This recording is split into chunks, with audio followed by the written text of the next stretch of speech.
Ketika Anda ditilang karena PKB-nya tidak bayar, Anda tunjukkan video ini supaya dipahami oleh polisi lalu lintas di seluruh negara Republik Indonesia. Apakah PKB yang tidak dibayarkan ketika operasi lalu lintas, STNK-nya masih hidup, ditilang polisi, bisa atau tidak? Jawabannya adalah tidak. Kalau ada polisi lalu lintas yang melakukan penilangan, maka polisi lalu lintas itu bisa dilaporkan. Tindak pidana pasal 333 KUHP, merampas kemerdekaan seseorang, karena tidak ada dasar hukumnya. Ancaman pidana bagi polisi itu adalah 8 tahun penjara. Ini tidak main-main loh. Nah, saya jelaskan sekarang dasar hukumnya. Pertama kita mulai dari STNK. STNK ini selalu ada 2 lembar. Yang pertama ini disebut surat tanda nomor kendaraan bermotor. Berlakunya 5 tahun. Di belakangnya ada lampiran. Lampirannya ini adalah surat ketetapan kewajiban pembayaran PKB.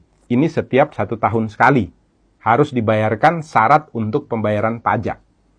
Yang jadi masalah adalah polisi biasanya menganggap kalau PKB-nya tidak dibayarkan berarti STNK-nya tidak berlaku. Ini adalah sebuah kekeliruan.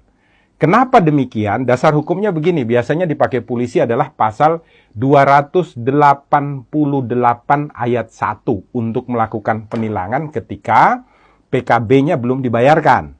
Nah, 288 ayat 1 itu menyatakan setiap orang yang tidak mampu untuk menunjukkan surat tanda nomor kendaraan bermotor atau surat tanda coba kendaraan bermotor yang ditetapkan di dalam pasal 106 ayat 5 huruf A.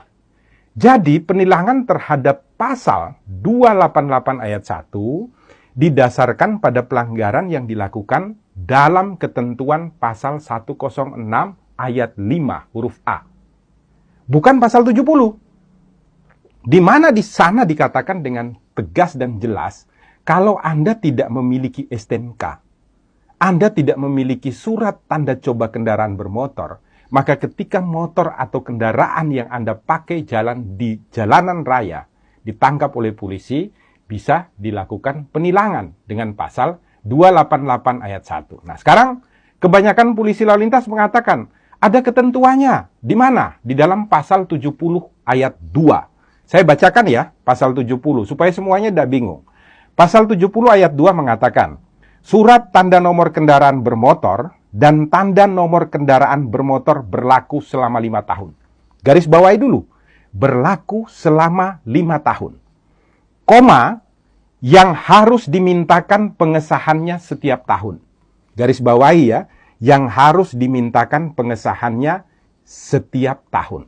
Anda harus baca penjelasannya, Pak Polisi. Nah, di dalam penjelasan daripada pasal 70, ini secara tegas dikatakan ya, ayat 2.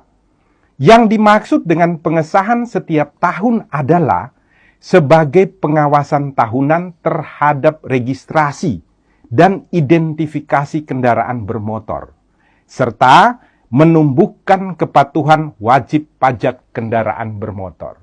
Jadi maksudnya itu bukan kemudian STNK-nya tidak berlaku. Bukan. Maksudnya itu adalah untuk dilakukan registrasi dan identifikasi ulang terhadap kendaraan bermotor dan untuk membuat agar semua orang yang memiliki kendaraan bermotor itu wajib atau taat di dalam melakukan pembayaran pajak.